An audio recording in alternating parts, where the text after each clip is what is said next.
Russafa, el castís barri de Russafa.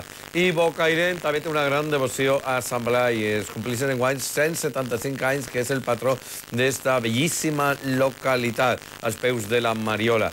I vam estar ahí en Bocairent i vam assistir a un dels actes més singulars, el Piquete, organitzat per la filà dels Suavos, una filà que data de l'any 1864. Més de 350 components de la filà van recórrer els carrers de Bocairent en la vesprada de Sant Blai. En primer lloc a casa del capità, a replegar-lo, que viu enguany en el barri medieval.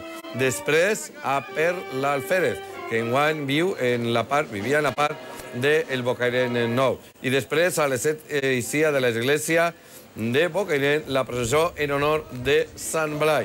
Ahí tenim el guió, que és obra de Sorolla, i en tot el recorregut, el vítol a Sant Blai, vítol i vítol al patró Sant Blai. El moment de l'eixida de la relíquia de Sant Blai i després el moment més esperat, l'eixida de la imatge de Sant Blai, patró de Bocairent, enmig de l'explosió de la devoció popular.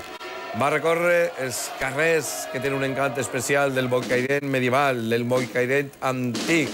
Van participar totes les filades, els fidels, amics, i sempre escoltat per el Piquete dels Suavos, que li donen tots els honors. I el moment més esperat, l'arribada a la plaça. Es van apagar totes les llums, es van encendre tots els ciris i sols es escoltaven les campanes, el vítol al patró de Sant Blai i milers de paperers en honor de l'arribada de Sant Blai.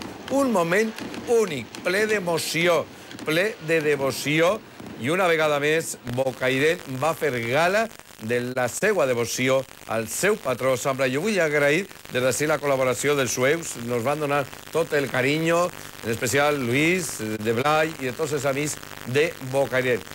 He vingut de Bocairent, portant a Bocairent en el meu cor, i ahí tenim els protagonistes.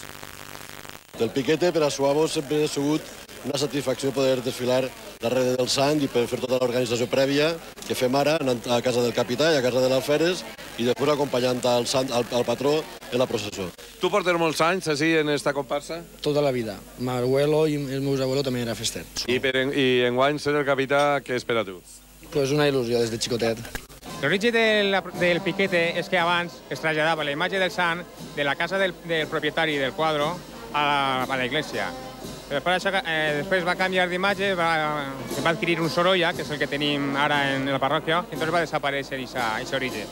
Però, bueno, continuar el Piquete és un poquet lo que queda d'aquest trasllat, no? Esta és una festa amb molta tradició, molta antiguitat, i també per el disseny dels carrers del poble tenen molt de sabor, i entonces fa que sigui una festa molt especial. Després es viu molta tradició, així les coses són des de sempre, se canvien molt poquet, la gent ho té molt arregat. Un poble de 4.500 habitants, quasi 2.500, i gent a l'entrar, vol dir que la gent ho agarra com algo molt seriós, això és important. I molta devoció a Sant Blai, de la gent major i de la gent jove també. Moltíssima, moltíssima. És que és veure a Sant Blai entrar en la plaça, que tinc la sort de ser estudiant, que tenim el meset justament així, i és que tot el puja tot per dins, un pujo d'adrenalina impressionant. Vull també agrair a la fila d'estudiants que ens van deixar una finestra. Bueno, gràcies a ells hem tingut aquestes imatges úniques que ha oferit avui Punt 2. I són les primeres festes de moros i cristians en Bocairent, però també en Sacs, que també